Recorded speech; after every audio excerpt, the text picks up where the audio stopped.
আমাদের ব্রাইট ফাউন্ডেশনের মালিক যে অথরিটি। আটকে রেখেছিল? হ্যাঁ, 3 দিন ধরে আটকে রেখেছিলো, ফোন টোন আটকে রেখেছিলো। কদিন ধরে আটকে রেখেছিল? 3 দিন ধরে। 3 দিন ধরে আটকে রেখেছিল। আপনার বাড়ির লোককে কোনো কনসেন্ট দেয়নি? না, ফোনই দেয়নি। বাড়ির লোকের সাথে কথা বললে তখন বলতে তো বাড়ির লোকের সাথে কথা হয়ে গেছে, 6 মাস জমা থাকাবার। তারপরে আমি ওষুধ চাইলে বলতে তোর মার আরও কম হয়ে গেছে। এমনি আমার হাতে যন্ত্রণার জন্য আমি একদিন বলতে যাই, বলে আমার ঘরে কার পারমিশনে ঢুকেছিস, তোর হসপিটালে ক্যাপ্টেনকে বলবি, আমার ঘরে আসবি না, বেরো বলে তাড়িয়ে দেয়।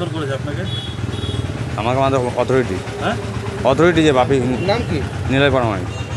কেন মারধর কেন করলো? নেশা করেছি সেই সন্দেহে, তখন আমি সার্ভিস দিচ্ছি। কোথায় মানে জায়গার নাম কি যেখানে থাকতেন? সূত্রঘাটা, গোপালনগর। Bright Foundation. আপনার বাড়ি থেকে দিয়েছিল ওখানে? বাড়ির থেকে দিয়েছিল, আমার ছুটি যাওয়ার পরে বাড়িতে ছিলাম, তারপরে আমাকে ডেকে নিয়ে যায় সার্ভিস দেওয়ার জন্য। আর থানায় অভিযোগ করেছেন? হ্যাঁ, থানায় অভিযোগ করেছেন? হ্যাঁ, থানায় অভিযোগ করেছি। এই যে কী নাম আপনার? আমার নাম দীপ মোদক। হ্যাঁ, দীপ পুরো নাম বলুন। মোদক। দীপ মোদক বল। দীপ মোদক। কোথায় আপনার বাড়ি প্রতাপগড়, দাসপাড়া। কতদিন ধরে নেশা করতেন? নেশা করতাম, এখন 1.5 বছর হয়ে গেল ট্রিটমেন্টে ছিলাম। কী চাইছেন আপনি? আমি চাইছি এর একটা প্রতিবাদ হোক। অন্যায়ভাবে মেরেছে? অকারণে। তারপরে আটকে রেখেছে আমাকে। আমার বাড়ির লোকের কাছে জানা উচিত ছিল একবার। আমার সবথেকে বড় এটাই যে আমার বাড়ির লোককে জানিয়ে আটকাতো আমাকে, সেটাও আমার বাড়ির লোককে জানায়নি। বাড়ি থেকে নিয়ে গেছে জোর করে। আজ দুপুরে একটা ঘটনার অভিযোগ আমরা পেয়েছি। কোনগা প্রতাপগড়ে বাড়ি, একজন সাফারিং অ্যাডিক্ট।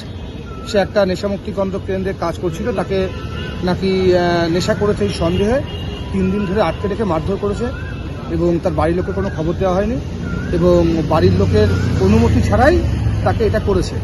আমরা অভিযোগটা পেয়েছি, Ganga recovering social welfare group. আমরা বিষয়টি খতিয়ে দেখছি। যদি এরকম কোনো ঘটনা ঘটে থাকে, এটা তীব্র নিন্দনীয় ঘটনা, একটা অমানবিক ঘটনা। কারণ তো আজকে আমরা গঙ্গার রিকভারিং সোশ্যাল ওয়েলফেয়ার গ্রুপের সদস্যরা বেশিরভাগই সাফারিং অ্যাডিক্ট।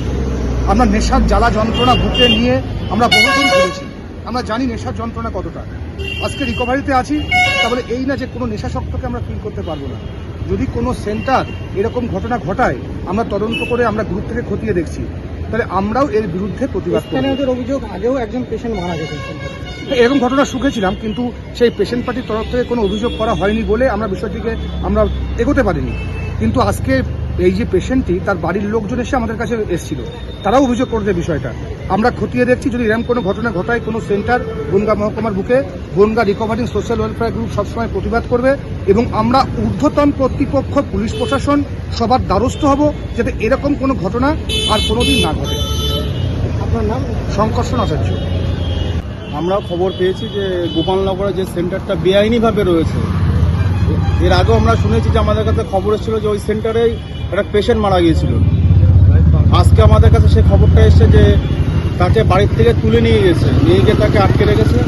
তাকে সে কাজ করবে না বলেছে, তাকে জোর জবরদস্তি কাজে রেখে দিয়ে তাকে নেশা করেনি, সে তাকে সন্দেহ করে তাকে মারধর করা হয়েছে। আমরা বনগাঁ রিকভারিং গ্রুপ পক্ষ থেকে আমরা ধিক্কার জানাই।